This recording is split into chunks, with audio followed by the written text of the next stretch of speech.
ہزاروں سال پہلے کا ذکر ہے کہ روم میں دقیانوس نامی بادشاہ حکومت کیا کرتا تھا۔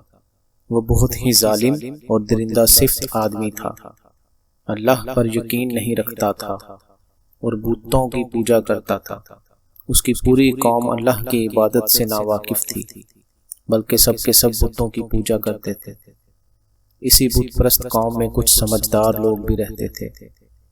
وہ آپس میں اکثر یہ تذکرہ کرتے تھے کہ یہ مٹی کے بت ہیں جنہیں قوم والے خدا سمجھتے ہیں۔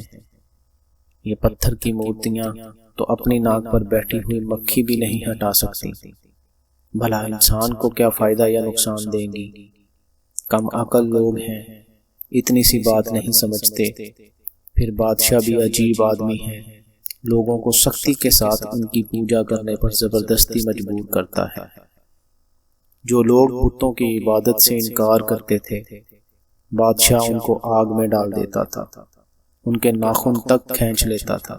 اس قوم میں ہر سال عید کا میلہ لگتا تھا جس میں تمام لوگ شرکت کے لیے جاتے تھے۔ یہاں کشتیاں ہوتی تھیں، دوڑ کے مقابلے ہوتے اور طرح طرح کے کھیل تماشے ہوتے تھے۔ سارے انعام تقسیم ہونے کے بعد بتوں کی پوجا ہوتی اور مٹھائی تقسیم کی جاتی تھی۔ ان تمام فضول تماشوں سے تنگ آ کر چند لوگ ایک درخت کے سائے میں آ کر بیٹھ گئے۔ ان میں سے کوئی کسی کو نہیں جانتا تھا۔ آخر ایک نے دوسرے سے تعارف کرایا اور پوچھا، بھائی تم سب یہاں کیوں بیٹھ گئے؟ پہلے نے کہا، مجھے بت پرستی سے نفرت ہے۔ دوسرا بولا، ہاتھوں کی بنائی ہوئی مورتیوں کی عبادت کرنا کہاں کی عقل مندی ہے؟ تیسرے نے کہا، پوری قوم جاہل ہو چکی ہے، کوئی بھی خدا کو نہیں جانتا۔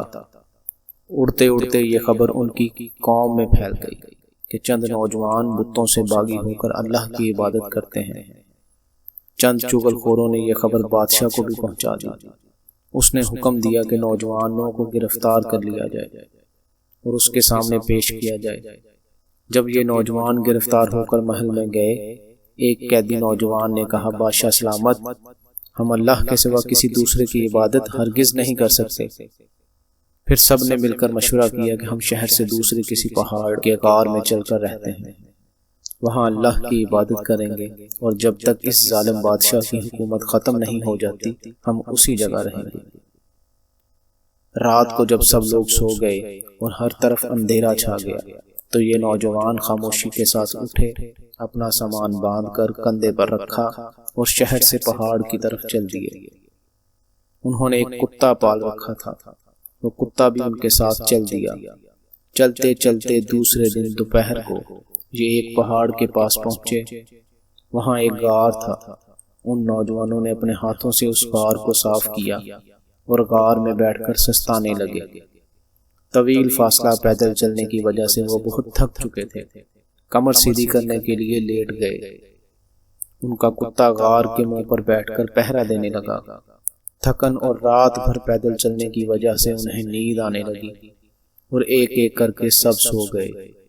کتا یوں ہی پہرا دیتا رہا۔ وہ غار کے اندر 300 سال تک سوتے رہے، نہ انہیں بھوک لگی اور نہ ہی وہ بیمار ہوئے۔ 300 سال کے بعد سب ایک ایک کر کے اٹھ گئے، ایک دوسرے سے پوچھنے لگے، بڑی گہری نیند تھی، ہم کتنی دیر تک سوتے رہے؟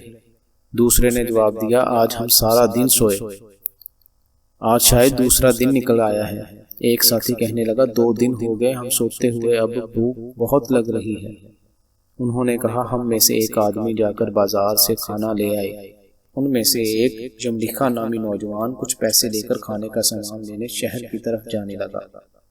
سب نے اسے اچھی طرح سمجھا دیا کہ کسی کو ہمارے بارے میں مت بتانا، ورنہ بادشاہ گرفتار کر کے قتل کر دے گا۔ جب سب نے جملیخا کو اچھی طرح سمجھا دیا تو وہ شہر چلا گیا۔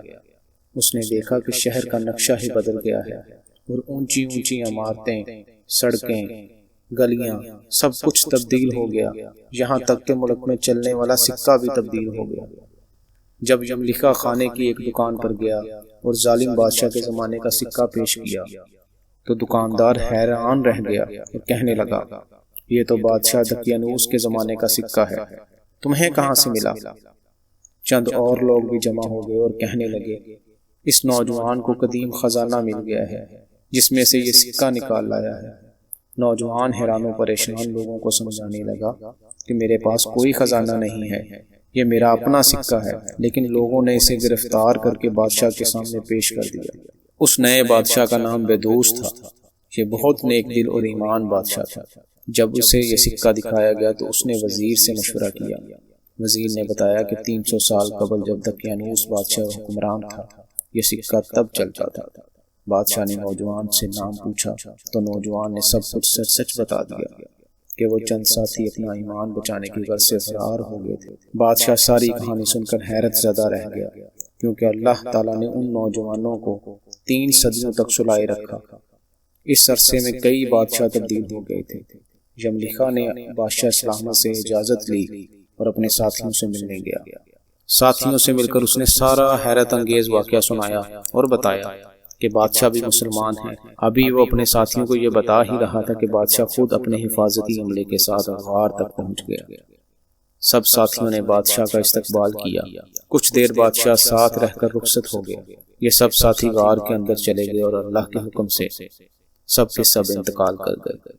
سب لوگ کہنے لگے کہ اللہ تعالیٰ نے 300 سال تک بغیر کھائے پیے انہیں سلا کر دوبارہ اٹھا سکتا ہے، تو مرنے کے بعد بھی اپنے بندوں کو قیامت کے دن زندہ کر دے گا، اور اب تک جتنے بھی جاندار مرے ہیں سب کو اکٹھا کر کے اللہ تعالیٰ اپنے سامنے پیش کرے گا، ان نیکی اور بدی کا فیصلہ کرے گا۔ یہ واقعہ قرآن مجید کی سورۃ الکہف میں بیان کیا گیا ہے۔